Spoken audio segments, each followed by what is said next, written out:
네, 오늘은 인생의 흥망성쇠는 하나님의 손에 달려있다 라는 제목으로 하나님 말씀을 전하도록 하겠습니다. 어떤 닭이 있었습니다. 갑자기 웬 닭 얘기인가? 여러분, 이 닭이 새벽마다 꼬끼어 하면서 이제 울면은 저 동쪽에서부터 해가 떠올랐어요. 그래서 닭은 매일 새벽마다 사명감을 가지고 꼬끼어 하고 울었고, 또 그러면 여지없이 동쪽에서부터 해가 떠올랐습니다. 그러다가 어느 날 이 닭이 감기가 걸렸습니다. 목이 너무 심하게 잠겨서 도저히 꼬끼어 소리가 나오질 않는 거예요. 그래서 닭이 저녁에 잠들기 전에 이렇게 한숨을 쉬면서 말했습니다. 내가 감기가 걸려서 목소리가 나오질 않는데 그러면 대체 내일은 누가 해를 띄우지? 여러분, 흥미로운 것은 우리 신앙인들도 이런 식의 착각을 한다는 것입니다. 인생의 위기 상황 앞에서 절박하게 하나님의 은혜를 구합니다. 그러다가 오랜 기간 내 인생의 축복의 기간이 지속되는 것 같으면 내가 잘해서 그 축복이 지속되는 줄 아는 거예요. 큰 교만이죠. 사랑하는 여러분, 모든 인생의 흥망성쇠는 하나님의 손에 달려있는 줄 믿습니다. 어느 순간에 하나님의 임재가 떠나가게 되면 기가 막힌 일들이 일어나게 되더라는 거예요. 하나님이 떠난 이스라엘은 그야말로 처참함 그 자체였습니다. 사사였던 삼손 시대부터 사무엘 시대까지 이스라엘의 숙적이 블레셋이었어요. 이 이스라엘과의 전쟁에서 패하고 제사장 홈니와 비나스가 죽임을 당했습니다. 또 그 일을 보고 받았던 이 엘리 제사장도 갑자기 의자에서 떨어져서 비참하게 생을 마감하는 그런 마지막을 맞이하게 되잖아요. 첫 번째 전투에서 무려 군사 4,000명을 잃었는데 두 번째 침공에서는 3만 명이 죽어나가게 됐습니다. 결정적으로 하나님의 임재의 상징이었던 언약궤까지 빼앗기게 되잖아요. 그야말로 온 이스라엘이 혼란과 슬픔에 잠기게 된 거죠. 이처럼 여러분, 하나님의 임재가 떠나간 곳에는 온갖 황폐와 슬픔과 혼란, 심지어 죽음이 찾아오게 되더라는 거예요. 안타까운 것은 이 이스라엘 백성들 스스로의 진단입니다. 자신들의 영적 상태를 돌아보는 것이 아니라 하나님에게 그 모든 원인을 전가하고 있는 거죠. 사무엘상 4장 3절 상반에 보면 이렇게 말합니다. 백성이 진영으로 돌아오매 이스라엘 장로들이 이르되 여호와께서 어찌하여 우리에게 오늘 블레셋 사람들 앞에 패하게 하셨는고. 그러니까 이 패함의 원인을 자기 자신들의 이 영적 상태에서 찾는 게 아니라 여호와 하나님께서 어찌해서 우리를 패하게 했는가, 그렇게 말을 하는 거죠. 사실 여러분, 이 모든 일들은 이스라엘의 이 거짓 신앙과 타락에 대한 하나님의 심판으로부터 비롯된 것이었습니다. 그런데도 고통의 원인을 자기 자신으로부터 찾는 것보다 환경 탓을 하고 하나님을 원망하고 왜 하나님이 우리를 이렇게 패하게 만들었는가 그러는 거예요. 우리 잠언 19장 3절 말씀 다 같이 읽어볼까요? 시작. 사람이 미련함으로 자기 길을 굽게 하고 마음으로 여호와를 원망하느니라.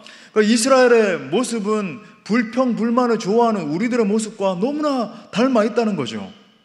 자, 그렇다면 이처럼 하나님의 임재가 떠나가고 실제 상황적으로도 극한의 위기 상황을 만나게 됐을 때 과연 우리는 어떻게 해야 될까요? 어떻게 하면 다시 우리의 인생 가운데 하나님의 임재를 회복하고 다시 하나님의 도우심을 받을 수 있을까요?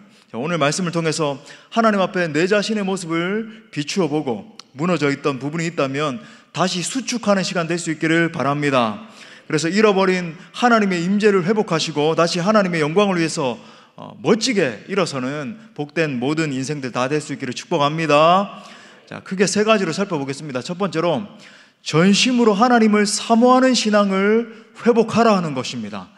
우리 한번 따라 선포할까요? 전심으로 하나님을 사모하는 신앙을 회복하라. 자, 블레셋에 빼앗겼다 돌아온 이 하나님의 법궤가 무려 20년 동안이나 아비나답의 집에 방치되어 있었습니다. 자, 여기서 20년이라고 하는 이 연수가 결코 짧은 시간이 아니잖아요. 단순히 시간이 흘렀다, 오랜 시간이 이렇게 영속이 되었다, 이런 의미가 아닙니다. 하나님의 임재가 떠나가고 영적인 황폐함의 상태가 얼마나 오랫동안 지속되었는지를 보여주는 수치인 거죠.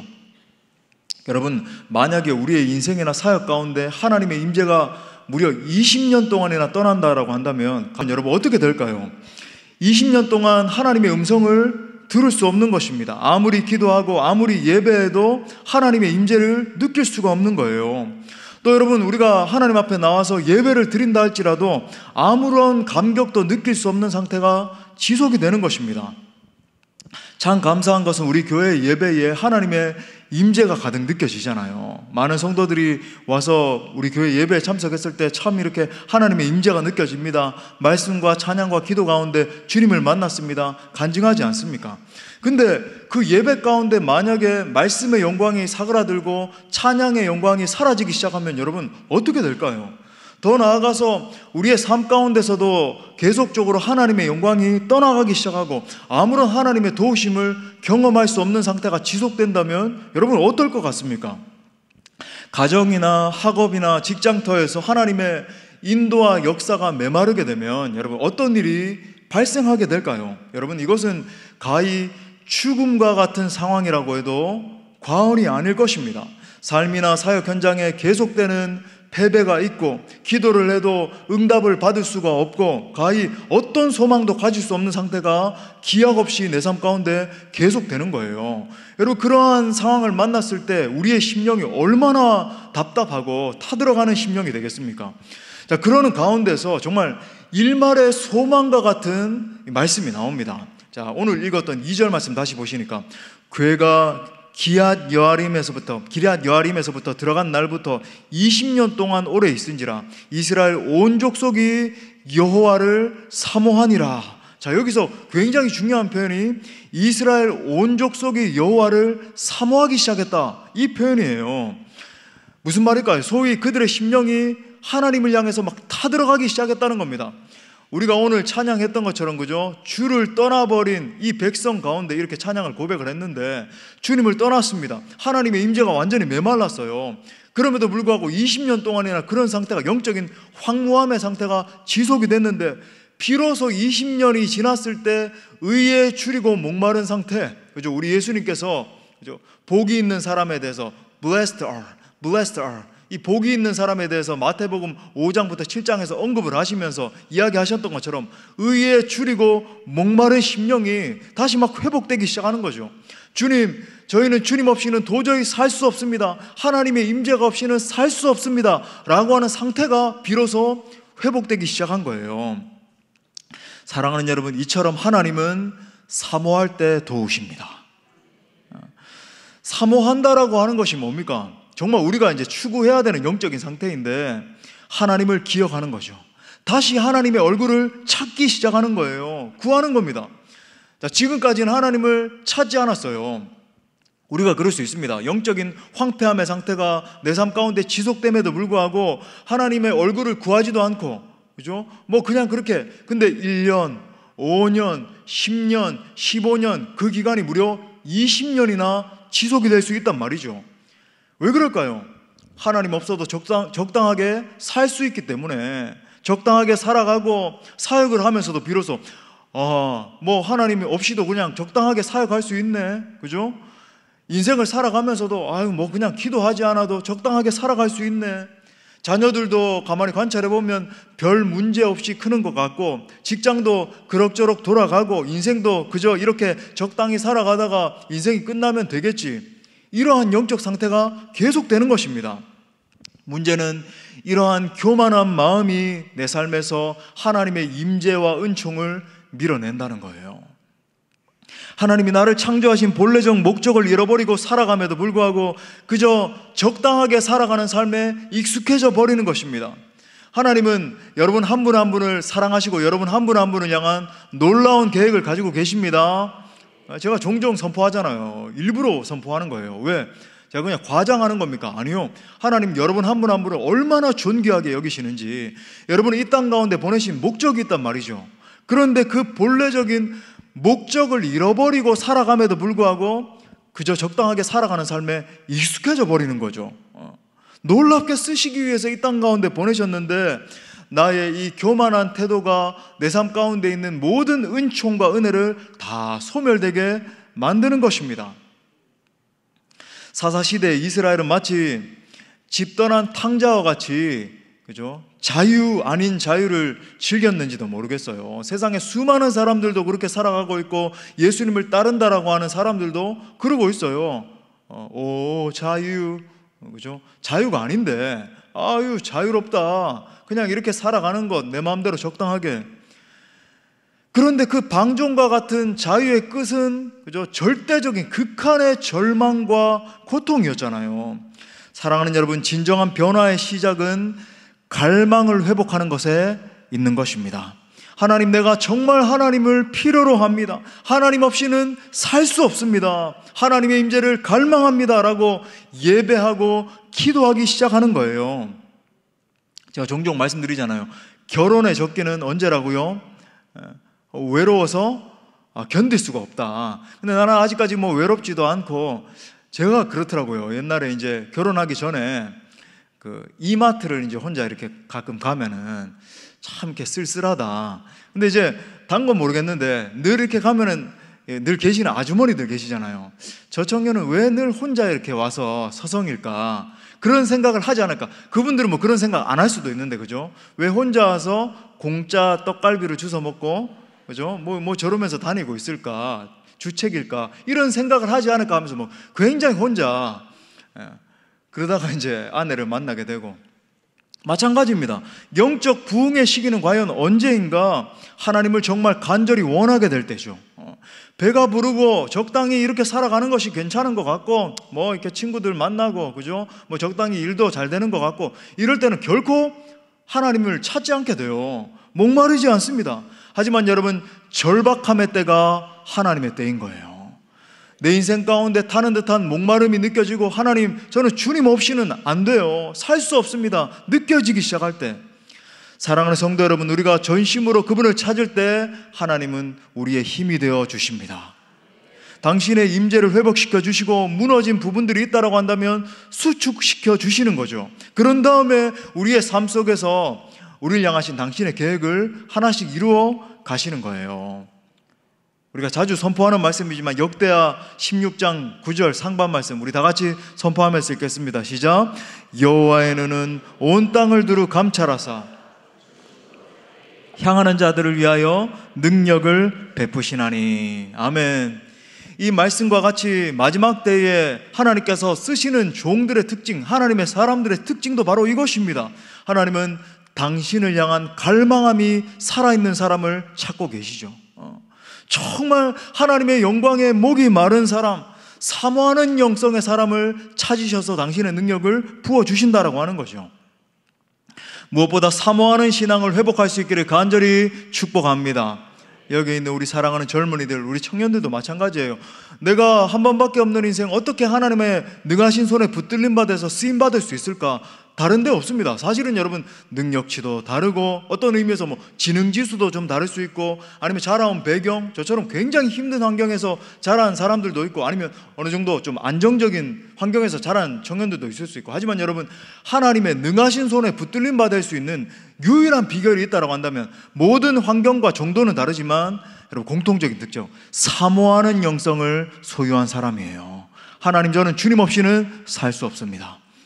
그 심령이 회복될 때 하나님은 그에게 하나님의 영광으로 채우시사 사용해 주시는 것입니다.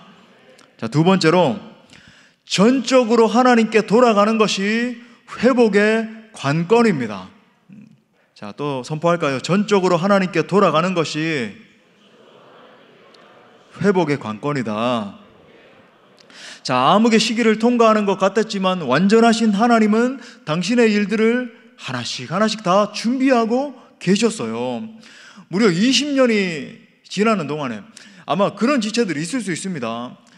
내가 하나님 앞에서 견디기를 지금 정말 1년, 아니 5년, 그것도 정말로 힘이 들어서 하나님 대체 언제 응답해 주실 겁니까? 제가 10년을 기다렸는데요. 이런 지체들이 있을 수 있어요. 근데 여러분, 이 기다림이, 영적 기다림이 지금 20년이나 지속되고 있다는 거, 여러분 이걸 이제 염두를 하고 더 들어가는 거예요. 이 무려 20년이나 지나는 동안에 여러분, 하나님은 결코 실수하지 않으시고 당신의 일을 이루어 가시는 거죠. 영적으로 황무합니다. 완전히 모든 소망이 다 꺼진 것 같은 상황이고, 그죠? 패망했고 모든 백성들이 울부짖고 있어요. 근데 하나님이 어떤 일을 준비하시는가? 당신의 사람이었던 이 어린, 그죠? 사무엘이 자라나서 장년이 된 거예요. 그러니까 모든 영적 상황이 황무함의 상황이고 절망의 상황이고 이스라엘 백성들은 눈물 골짜기를 통과하는 것 같았는데 하나님은 당신의 일을 하고 계셨던 거죠. 어떤 일을요?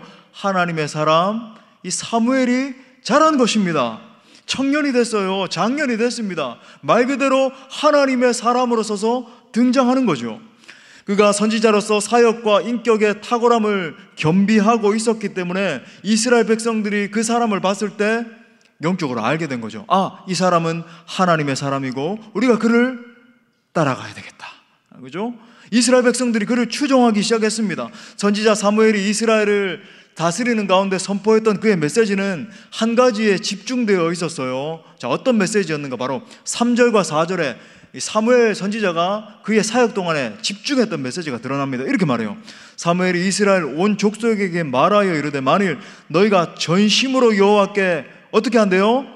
돌아오려거든 이방 신들과 아스타롯을 너희 중에서 제거하고 너희 마음을 여호와께로 향하여 그만을 섬기라. 그리하면 너희를 블레셋 사람의 손에서 건져내시리라. 이에 이스라엘 자손이 바알들과 아스타롯을 제거하고 여호와만을 어떻게 했대요? 섬기니라. 여러분, 이것이 사무엘의 메시지의 핵심이었어요. 너희에게 있는 모든 이방 신들을 제거하고 전폭적으로 여호와 하나님만을 섬기라. 이것이 끊임없이, 물론 이제 저와 같이 이런 방법으로, 이런 메시지로, 이런 본문으로 여러 방도로 이제 말씀을 선포했겠지만 그의 메시지의 중심은 바로 이것이었습니다. 이방 신들을 제거하고 여호와 하나님만을 섬기라. 자, 사무엘이 선지자로서 자기 백성에게 10년을 피를 토하는 심정으로 전한 메시지, 바로 이것이었다라고 하는 거죠. 전심으로 돌아오라. 여러분, 왜 전심으로 돌아와서 여호와 하나님만을 섬기라고 했을까요? 공식적으로 보면 이스라엘 백성들이 하나님을 떠난 적은 단 한 번도 없었습니다. 문제는 그들이 하나님과 이방 신들을 동시에 섬겼다라는 데 있죠. 하나님은 그것을 보시면서, 그죠? 이 두 가지 신을 동시에 섬기는 그들의 태도를 보시면서 진노하신 거예요. 잠깐 살펴보면 바알이 무엇입니까? 우리 바알에 대해서 많이 들었지만 고대 근동에 살던 모든 사람들이 벌벌 떨면서 섬기던 풍요의 신 아니에요. 바알이여 바알이여 우리에게 비를 내려 주옵소서. 그죠? 그렇게 섬기던 우상 아니에요. 아스타롯은 뭡니까? 비너스 신, 우리가 잘 아는 음란의 신이에요. 음란의 여신입니다. 그죠? 하나님만 섬겨야 되는 이 이스라엘 백성들이 이 두 신에게 집중을 하면서, 이게 뭐냐면은 하나님을 바라보면서, 그죠? 전폭적으로 하나님만을 섬기는 그 신앙도 두면서 동시에 좀 찝찝한 거죠. 하나님만으로 뭔가 불충분한 것 같고 하나님의 능력이 뭔가 모자란 것 같으니까 이방신들이여 당신들도 우리를 좀 도와주옵소서. 우리 한국 사람들도 종종 보면 급하면 예수님도 찾고 불교 가서 기도도 하고 이런 사람들 있다 그러잖아요. 우리 교회는 한 명도 없는 줄 믿는데, 그죠? 저 전 보러 가면은 교회 권사님들, 집사님들이 그렇게 많이 찾아온다 그러잖아요. 한번 가봤습니다. 한번 손 들어보세요. 손 들지 마세요. 손 들면 큰일 나. 발가락 한번 들어보세요. 아무도 안 계시네요. 정말 심각하죠. 예. 하나님이여 하나님을 섬깁니다. 하나님을 따릅니다. 그러니까 내게 복 좀 내놓으시죠. 그러니까 뭔가 2% 부족한 거예요. 아스타롯이요 바알이여 내 삶 가운데 비를 내려 주옵소서. 풍요의 신이여. 동시에 그 짓을 하고 있는 거예요. 자, 오늘날에도 우리가 하나님을 섬기면서, 물론 이제 전 보러 가고 이건 굉장히 극단적인 경우죠. 이런 확률도 굉장히 높대요. 그런 통계가 있잖아요. 실제로 점집에 가면은 교회 다니는 사람들이 거의 한 30%가 된다. 이게 문제죠. 제대로 된 신앙이 전혀 아닌 겁니다. 그러니까 예수님을 만난 적도 없고 교회만 왔다 갔다 하면서 오랜 세월 지나니까 직분은 받았는데 사실 그리스도의 제자가 아닌 거죠. 근데 이제 그런 극단적인 경우를 제외하더라도 하나님을 섬기면서 돈을 동시에 섬기는 거예요. 하나님이여 내가 주님을 찬양합니다, 경배합니다. 하지만 스크루지 맥더크처럼 내게 확보되어 있는 이 돈도 내가 의지하겠습니다. 내 통장에 이렇게 확보되어 있는 재정. 하나님은 내가 주님을 경배합니다. 하지만 세상 성공도 내 이름이 이 세상에서 좀 나야 되겠고, 세상 쾌락을 내가 좀 더 의존해야 되겠고, 세상 우리가 살아가니까 이렇게 쾌락도 적당히 즐겨가면서 이렇게 사는 것도 하나님 그것도 아시죠. 이런 식으로 타협을 하면서 살아가더라는 거예요. 자, 이러한 백성들을 향한 사무엘의 촉구가 너무나 단순해요. 여러분, 여기서 뭐 복잡한 진리가 없잖아요. 이제 그죠?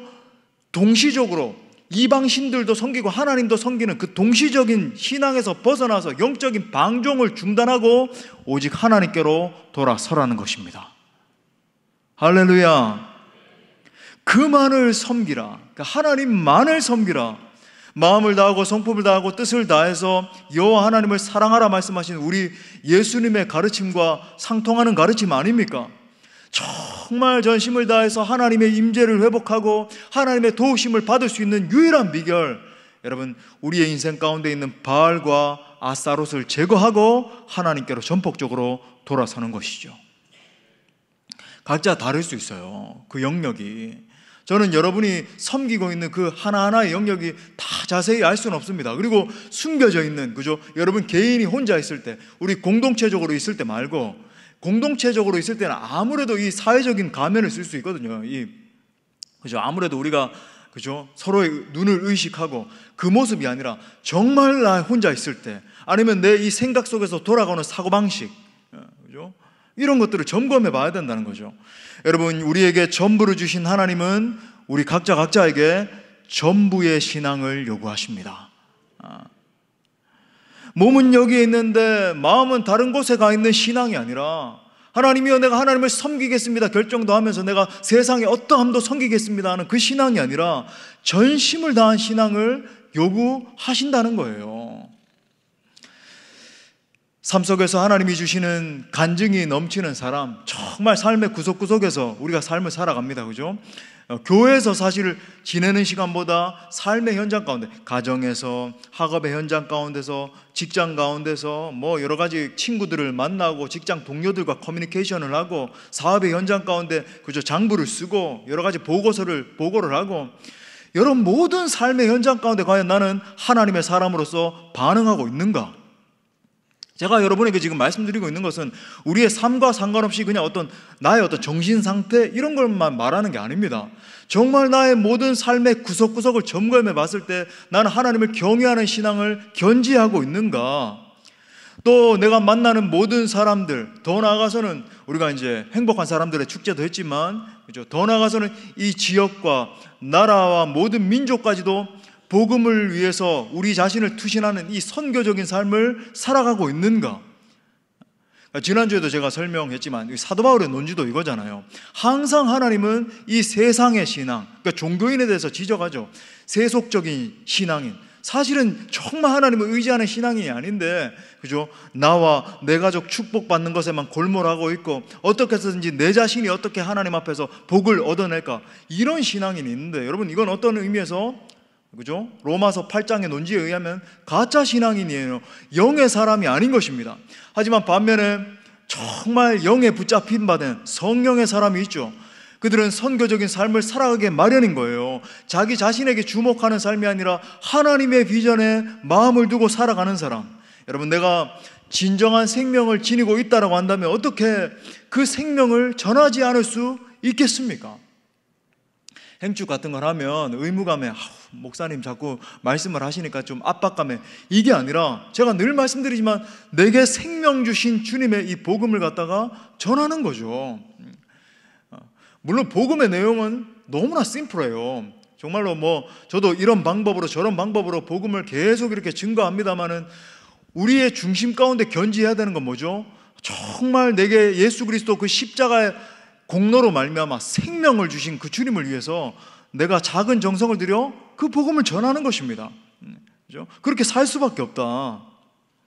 자, 정말 다행인 것은 이스라엘 백성들이 이 사무엘 선지자의 메시지를 듣고 회개하기 시작했다는 거예요. 자, 6절에 계속해서 보니까 그들이 미스바에 모여 물을 길어 여호와 앞에 붓고 그날 종일 금식하고 거기에서 이르되 우리가 여호와께 범죄하였나이다 하니라. 사무엘이 미스바에서 이스라엘 자손을 다스리니라. 아멘. 사랑하는 여러분, 하나님의 임재가 회복되면 블레셋 정도는 아무런 문제도 되지 않게 되는 것입니다.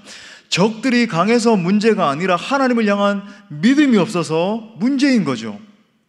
우린 종종 내가 만난 문제가 너무 크기 때문에 하나님, 내가 도무지 이 길을 걸어갈 수 없겠습니다, 그렇게 고백할 때가 있어요. 전폭적으로 하나님을 바라보지 못하고 있는데 그러니까 우리 이렇게 생각하죠. 하나님, 이 상황을 아시죠? 지금 전 세계적인 어떤 위기 상황, 그죠? 전쟁의 상황, 전염병의 상황, 그러니까 내가 적당히 타협하고 적당히 내 몸을 사리고 그런 게 아니라고 하는 거죠. 국가적인 위기의 상황이 닥쳤다 할지라도, 그죠? 그게 궁극적인 위기가 아니라고 하는 것입니다. 문제는 예수 그리스도를 따른다라고 하면서도 우리의 영적 상태가 병들어 있다라고 하는 거죠. 여러분, 그래요. 정말로 국가적인 어떤 이슈가 있다든지, 아니면 거시적으로 한국 교회의 영적 상태가 점점 쇠락해져 간다, 아니면 다음 세대가 점점 주님을 떠나가고 있는 세대를 맞이했다. 여러분, 사실 제가 늘 말씀드리지만 이 모든 상황의 원인은 그 누구 어떤 나쁜 어떤 사람, 그 누구 아니요. 여러분, 역사는 언제나 반복되게 돼 있어요.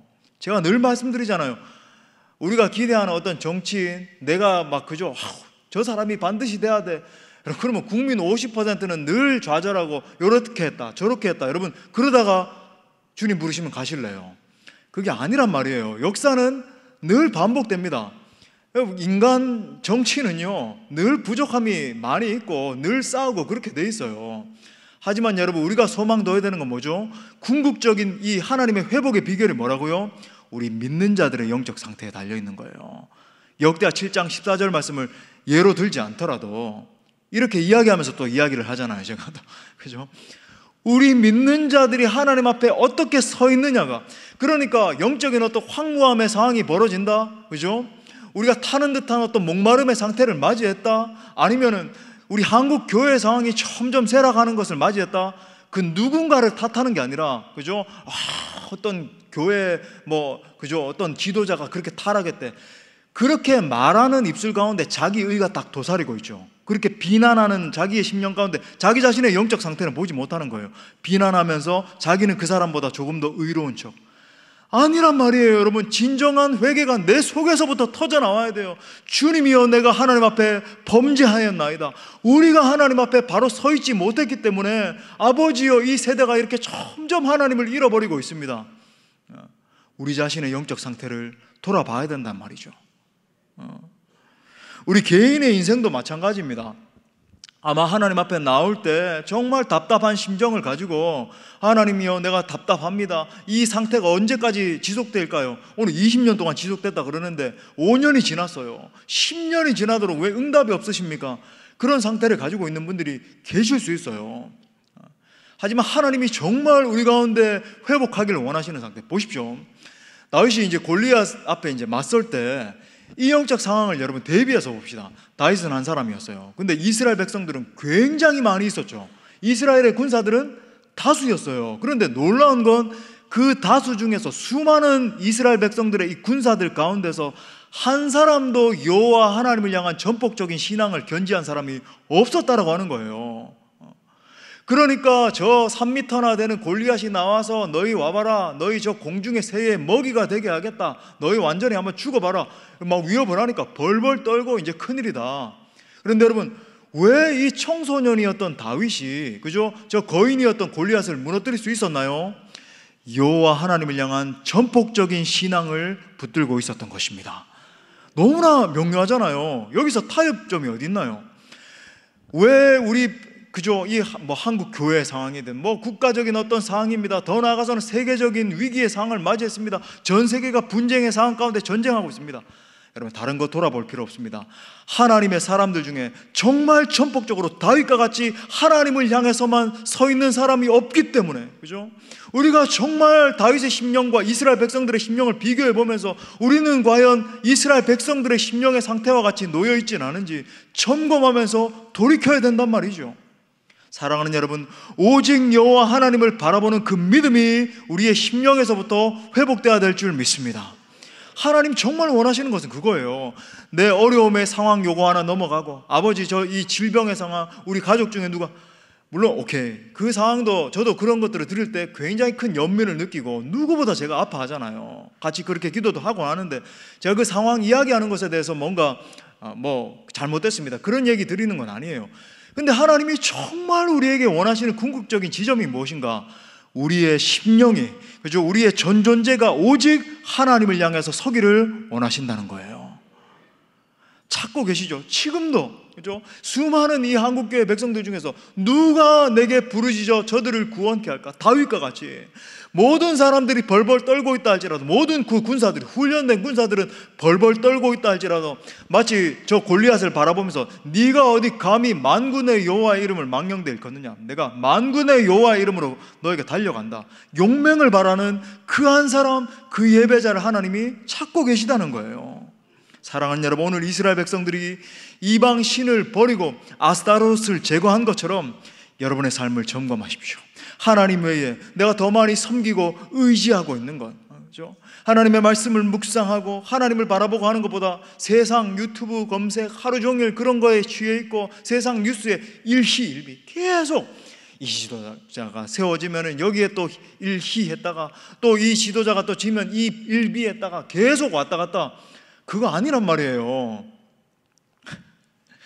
그렇게 되면 여러분, 누가 그러면 이렇게 주장하는 사람, 제가 왜 이런 말씀을 드리는지 아시죠? 한국교회 이런 갈등이 너무나 심각해요. 신앙인들이라고 하면서도 그런 데 빠져가지고 아이고 내가 지지하는 사람이 되면 아이고 좋네, 또 안 되면 아이고 슬프네. 언제까지 반복할 거예요? 하나님의 뜻이 거기에 있지 않다니까요. 그건 여러분 왔다 갔다 일평생 그렇게 될 거예요. 하지만 여러분, 우리의 소망은 오직 여호와 하나님께 있는 줄 믿습니다. 전 정말 그 SNS에 글도 적었지만 제 글 본 지체들도 있잖아요. 한국교회 지도자들을 보면서도 너무 답답한 거예요. 왜 극단적인 그런 데 빠져가지고 일희, 일비, 일희, 일비 서로 그저 음모론적인 것들 계속 공유하고. 아니요, 여러분, 우리 모두가 정말 전폭적으로 회개하며 바라봐야 될 것 오직 여호와 하나님을 향한 믿음인 줄 믿어요.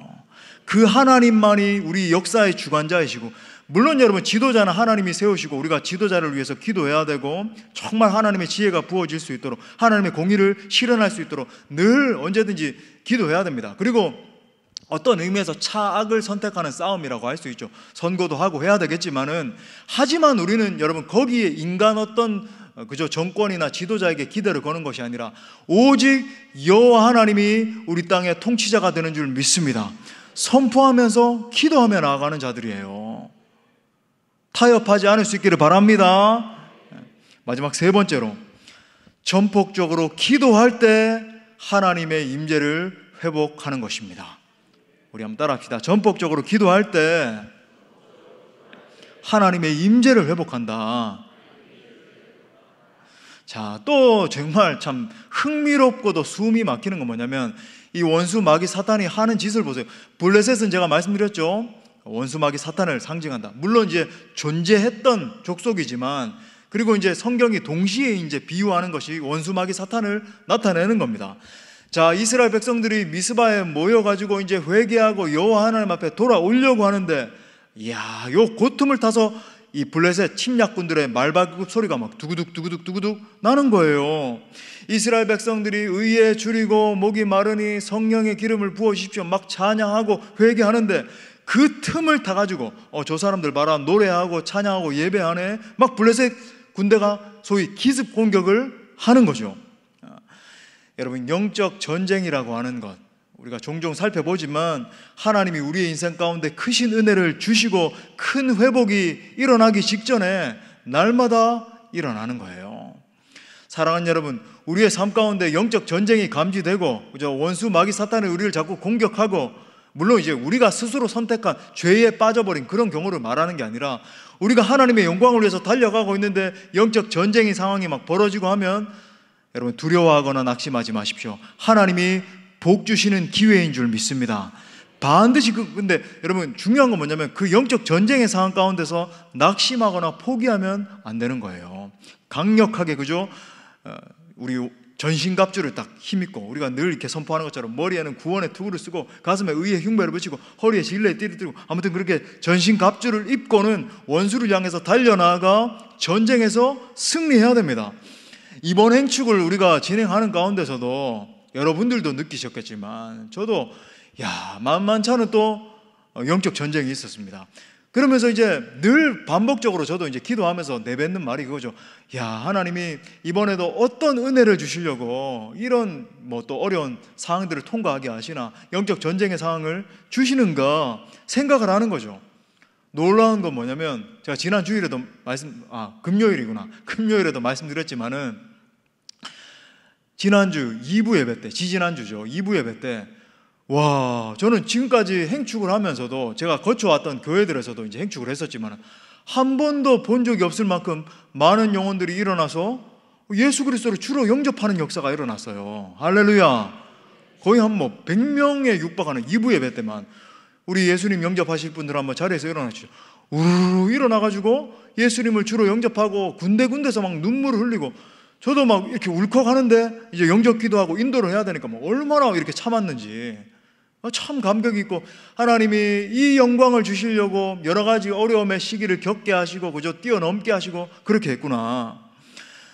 이와 마찬가지로 또 우리 전도하고 선교를 할 때도 얼마나 많은, 이번 주에 이제 광고 나갈 거거든요. 이제 국내 선교팀 그죠, 모집 들어가고, 국외 선교는 이제 거의 다 모집된 것 같아요. 근데 국내 선교팀도 이제 우리 각각 25명씩 그죠, 거의 50명이 넘는, 국외까지 하면 거의 100명이 되는 그런 인원들이 온 열방을 누비면서 이제 복음을 전하게 될 텐데, 여러분 준비하고 그죠, 여러 가지 막 이렇게 하는 과정 가운데 영적 전쟁이 있을까요, 없을까요? 반드시 있어요. 여러분 기억하셔야 됩니다. 근데 별 영적 전쟁도 없고 이번에는 그냥, 그러면은 느끼셔야 돼요. 하나님이요, 이번에는 별로 은혜를 안 주시려고 하면서 오히려 그 상황 가운데 더 긴장하셔야 돼요. 그런데 만약에 영적 전쟁이 막 극심하고 여러 가지 어려움이 있고 가려고 작정을 했는데 막 못 가게 방해도 일어나고, 아니 팀 가운데 뭔가 아슬아슬한 그런 일들도 막 일어나고 하면, 여러분 딱 아셔야 돼요. 하나님이 어떤 은혜를 주시려고 우리 가운데, 내 삶 가운데 이런 어려움을 주시는가. 하나님이 그 모든 상황을 통과케 하신 다음에 반드시 큰 복을 내려주실 줄 믿습니다. 여러분 영적 역사가 일어날 때는 반드시 어려움의 상황을 통과하게 하신다. 제가 말씀드렸잖아요. 갑자기 멀쩡하다 샤워기가 떨어져서 7바늘을 꼬매고, 아직까지 그런 지체는 우리 지체들 가운데 없잖아요. 7바늘 꼬매신 분들 없잖아요, 그죠? 아무튼 참, 그런, 지난번에도 우리 그 자매가 한번 간증한 것처럼 그 북인도 땅에 가서도 내내 이 소위 이제 복통이 나가지고, 설사병이 나가지고 얼마나 설사를 하면서도 하나님의 임재를 굉장히 깊게 경험하게 되고 내 인생을 변화시키시는 하나님을 만나게 됐습니다. 그런 간증을 우리가 들었잖아요. 그러니까 여러분 인지하셔야 됩니다. 하나님이 우리 인생 가운데 은혜를 주시고 복을 주시기 전에, 아니면 우리의 사역 가운데 큰 승리를 주시기 전에 반드시 영적 전쟁을 거치게 하신다는 것입니다. 자, 그래서 이 영적 전쟁이 막 벌어지고 적군들이 쳐들어올 때 우리가 어떻게 반응해야 되는가, 하나님이 큰 은혜를 주시겠구나 이렇게 인식하는 것도 중요하지만, 여러분 이때야말로 하늘의 하나님 앞에 전폭적으로 기도해야 되는 때인 줄 믿습니다. 겁에 질린 이스라엘 백성들의 지도자가 사무엘에게 기도를 부탁하죠. 8절에 보니까, 8절 다 같이 읽어볼까요? 시작. 이스라엘 자손이 사무엘에게 이르되 당신은 우리를 위하여 우리 하나님 여호와께 우리를 블레셋 사람들의 손에서 구원하시게 하소서 하니. 자, 이 위기의 상황, 갑자기 막 전쟁의 상황이 닥쳐왔을 때 이 위기를 극복하게 된 비결이 뭡니까? 바로 사무엘의 중보 기도였던 거예요. 우리도 마찬가지입니다. 우리의 삶 가운데, 아니면 사역 현장 가운데 여러 가지 위기의 상황이 닥쳐오고 실패, 좌절, 그 원수가 원하는 건 이거예요. 포기하는 거죠. 내가 어려우니까 포기하겠습니다. 내가 너무 힘드니까 중도 하차하겠습니다. 도저히 못하겠습니다. 그걸 원하는 거예요. 하지만 여러분, 그 실패와 좌절을 극복하는 비결이 있다라고 한다면 우리가 하나님 앞에 기도함으로 매어 달리는 것에 있다라고 하는 거예요. 기억하십시오. 기도는 하나님의 능력의 통로인 것입니다. 간절한 기도는 반드시 응답을 가져오는 거죠. 우리가 부르짖으며 기도하면 전능하신 하나님의 도우심의 손길이 우리 가운데 펼쳐지는 것입니다. 자, 9절에 보세요. 사무엘이 젖먹는 어린 양 하나를 가져다가 온전한 번제를 여호와께 드리고 이스라엘을 위하여 여호와께 부르짖으며 여호와께서 어떻게 했다고요? 응답하셨더라. 할렐루야. 사무엘이 기도했을 때 하나님께서 즉각적으로 응답하셨고 이스라엘이 승리하게 되잖아요. 그곳에서 이제 우리 잘 아는 것처럼 에베네셀 하나님, 그죠? 이 기념비를 세우게 되지 않습니까? 그런데 놀라운 사실은 이 에베네셀의 하나님 기념비를 세운 바로 그것이 20년 전에 블레셋에게 패한 장소였다라는 거죠. 그러니까 하나님은 눈물의 장소, 실패의 장소를 승리의 장소, 찬송의 장소로 뒤바꿔 주신 것입니다. 우리가 믿는 하나님은 역전의 하나님이신 거죠. 한번 따라 합시다. 내가 믿는 하나님은 역전의 하나님이십니다. 이 과거의 패배와 이날의 승리 사이에 무엇이 있었다고요? 하나님 앞에 간절히 부르짖는 기도가 있었습니다. 특별히 중보기도가 있었죠. 사무엘의 중보기도, 그죠? 우리 인생의 영적 전쟁도 마찬가지라고 하는 겁니다. 우리 자신을 의지하고 내 힘을 의지하고 내 알고 있는 유력자 전화 돌려서 도와주세요. 여러분, 반드시 패할 수밖에 없다. 하나님이 그리고 패하게 하세요. 왜? 너의 힘과 능력, 너의 자력, 너의 관계 의지하는 건 중단하라는 거죠. 하나님께서 블레셋 가운데 큰 우레를 바라셔서 패하게 하셨다, 이렇게 말씀을 하는데, 이거 초자연적인 하나님의 능력을 말하는 것 아닙니까? 여러분, 우리의 인생에서 만나게 되는, 아니면 사역 현장에서 만나게 되는 영적 전쟁에서도 하나님이 역사하셔야 승리케 되는 줄 믿습니다. 여러분, 하나님의 도우심이 떠나가면 우리가 아무리 이기려고 해도 이길 수 없단 말이죠. 특별히 여러분, 본문에서 한 가지 더 살펴볼 수 있는 것, 5절에 보시니까 사무엘이 이르되 온 이스라엘은 미스바로 모이라. 내가 너희를 위하여 여호와께 기도하리라. 여기서 내가 너희를 위해서 여호와께 기도하리라, 그러니까 intervene, 그러니까 중재하다, 중보 기도하다 라는 말을 가지고 있는 거죠. 사무엘의 중보 기도가 여러분 이스라엘 백성들을 위기 상황에서 건져냈다. 사무엘상 12장 23절에서도 이 사무엘의 기도가 나오잖아요. 우리 또 다 같이 한번 읽어볼까요? 시작. 나는 너희를 위하여 기도하기를 쉬는 죄를 여호와 앞에 결단코 범하지 아니하고 선하고 의로운 길을 너희에게 가르칠 것인즉. 할렐루야. 여러분, 중보기도가 무엇입니까? 중보기도는 자기 자신을 위해서 기도하는 것이 아니라 타인이나 공동체나 민족의 아픔을 끌어안고 하는 기도 아니에요. 저는 정말 기도를 하면 할수록 깨닫게 되는 영적인 원리가 있습니다. 하나님은 다른 사람을 위해서 드리는 중보의 기도를 너무나 기뻐하신다는 거죠. 아버지 하나님이여, 내 가정, 내 환경, 내 어떤 아픔, 물론 그걸 위해서도 기도할 수 있겠습니다만, 하나님이 정말 원하시는 기도, 하나님 기뻐하시는 기도가 있다고 한다면 중보의 기도이다. 딕 이스트만은 이렇게 말했습니다. 한번 들어보십시오. 중보 기도자는 다른 사람을 위하여 대신 싸워주는 사람이다. 이와 같이 중보 기도는 우리 자신을 가장 그리스도와 동일시하는 활동이다. 중보의 기도자가 된다는 것은 그것 자체가 예수님의 모습이기 때문에 예수님과 같이 되는 것이다. 그분은 중보 기도하는 삶으로 일관하셨다.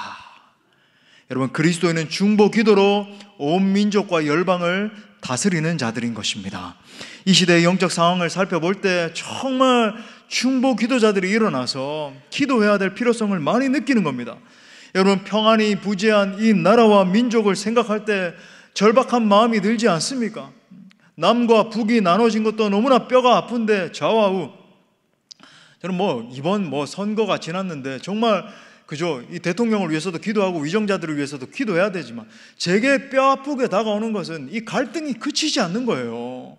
이 나라가 그죠? 모든 세대가 다 나눠져 있고 남녀가 나눠져 있고 서로를 나눠져 있는 정도가 아니라, 여러분 아시죠? 증오예요. 증오. 일반 사람들의 모습을 보면 서로를 향해서 증오합니다. 얼마나 서로를 물고 뜯고 싸우고 나눠져 있는 상태. 다음 세대는 점점 여호와를 경외하는 신앙에서 떠나가고, 우리 교회 아이들이 좀 있지만 여러분 대부분의 교회가 없어요. 다음 세대가. 노예 대회하면 옛날에는 아이들 막 바글바글 모여서 하잖아요. 이제는 참여하는 교회도 몇 교회 없어요. 뼈가 아플 지경이에요. 뼈가 아플 지경. 그죠? 한국 교회 점점 영성을 잃어가고 실제적으로도 숫자적으로도 급락해가는 이 한국 교회의 상태를 바라볼 때 너무나 참 가슴이 아프고, 그죠? 막 스트레스가 되는 거죠. 정말 우리가 이 모든 영적 상황을 고려할 때 자다가 깨어 일어나야 될 때이고 하늘의 하나님 앞에 눈물로 간청해야 될 때인 것입니다. 오늘 우리는 사무엘의 모습을 통해서 나라와 민족과 교회를 위한 중보 기도자의 모습을 보게 되는 거예요. 하나님께서 우리 공동체 가운데 하나님의 마음을 부어주시사 우리 공동체의 기도를 사용하셔서 다시 이 민족과 이 한국교회를 일으켜 세워주시기를 간절히 기도합니다. 말씀 마무리할게요. 우리 기독인에게 정말 필요한 지혜가 무엇인가? 여러분, 우리 개인의 삶에서도 마찬가지고 과거에 실패했다라고 해서 과거의 그 실패가 현재 나의 상태를 다스리게 해서는 안 된다라고 하는 거죠. 우리가 신뢰하는 하나님은 역전의 하나님이십니다. 과거에 내가 실패했던 자리에서 다시 일으켜 세워주시사 승리의 찬송을 부르게 하시는 하나님이신 거예요. 할렐루야. 자, 마찬가지로 이 민족과 열방을 바라보면서도 여러 가지 영적 상황들을 바라보면서도 그죠? 우리는 무엇을 인식해야 됩니까? 하나님이 내 삶 가운데 회복을 주시고 내 삶 가운데 기도할 수 있는 능력을 주셨다고 한다면 아버지여 나로 하여금 중보기도자로서의 사명을 감당케 하여 주옵소서. 앞으로 우리 교회의 사역의 성패도 마찬가지예요. 우리 교회의 사역의 성패도 기도의 현장에서 결판 날 줄 믿습니다. 더 나아가서 여러분, 이 민족의 영적 상태도 마찬가지죠. 여러분, 우리가 간절한 마음으로 두 손을 높이 들고 이 민족과 정말로 이 한국교회 여러 가지 영적 이 황폐한 상황들 그죠? 다 끌어안고 누구 비난하고 이게 아니라 누가 잘못해서 누구 대형교회 누구 아니요. 그 자기 의를 버리고 아버지여 우리가 하나님 앞에 범죄했고 우리가 하나님 앞에 잘못 서 있었습니다. 내가 하나님 앞에 부재했습니다. 주여 나를 용서하여 주시고 회복시켜 주시고 하나님의 영광의 도구로 다시 일으켜 세워 주옵소서. 우리가 중보적인 기도를 드리기 시작할 때 다시금 하나님께서 이 한국 땅 가운데 당신의 영광을 회복시켜 주실 줄 믿습니다. 아멘. 우리 말씀을 주신 하나님께 영광의 박수 올려드리겠습니다. 우리 함께 뜨겁게 찬양하고 기도합시다. 우리 아버지의 마음으로 찬양합시다.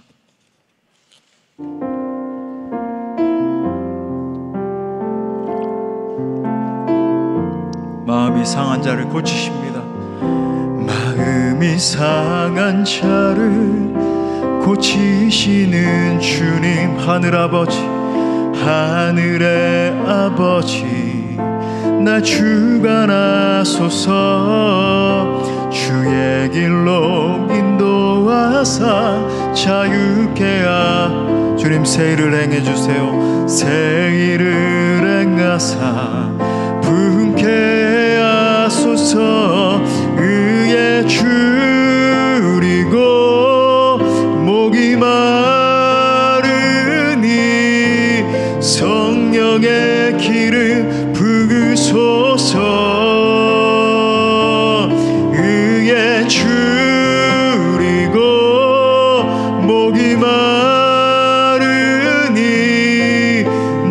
잔을 채워 주소서. 성령으로 채우사 우리 고백합시다. 성령으로 채우사 주보게 하. 주의 임재 속에 은혜 알게 하소서. 주 뜻대로 살아가리. 세상 끝나 주님 나를 빚어주세요. 나를 새날 열어주소서. 새날 열어주소서. 의에 줄이고 목이 마. 성령의 기름 부으소. 의에 줄이고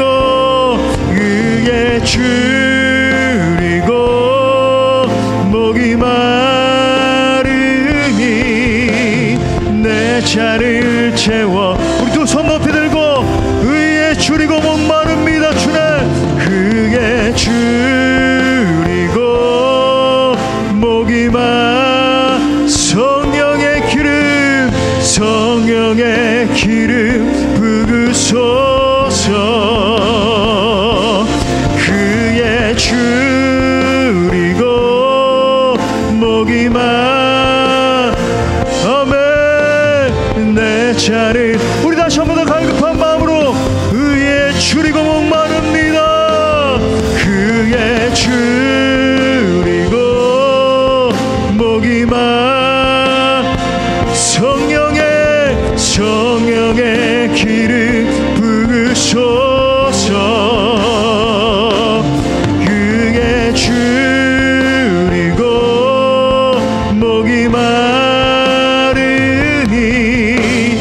내 잔을 채워 주소서. 이 시간 우리 말씀 붙들고 함께 기도할 때 사무엘의 촉구와 같이 우리가 전적으로 여호와께 돌아가기로 결정하며 기도합시다. 우리에게 남아있는 바알과 아스타롯을 제거하고 하나님께로 돌아가기로 우리 이 시간 결정해요. 우리 함께 기도할 때 살아계신 하나님, 내가 오직 주님께로 돌아가기로 결정합니다. 내가 의지하고 기뻐하던 다른 모든 것들을 포기하고 전폭적으로 주님께 돌아가기로 결정합니다. 하나님이여, 나의 삶의 회복의 은혜를 베풀어 주옵소서. 나의 심령을 치료하시고 내 삶 가운데 무너져 있는 영역들을 회복시켜 주옵소서. 여러분, 우리의 삶에 무너져 있는 것들이 많이 있잖아요. 그 모든 것들을 끌어안고 주님의 임재 가운데로 달려갑시다. 주님이여, 하나님의 임재를 회복시켜 주옵소서. 우리 다 함께 주님 간절히 찾습니다.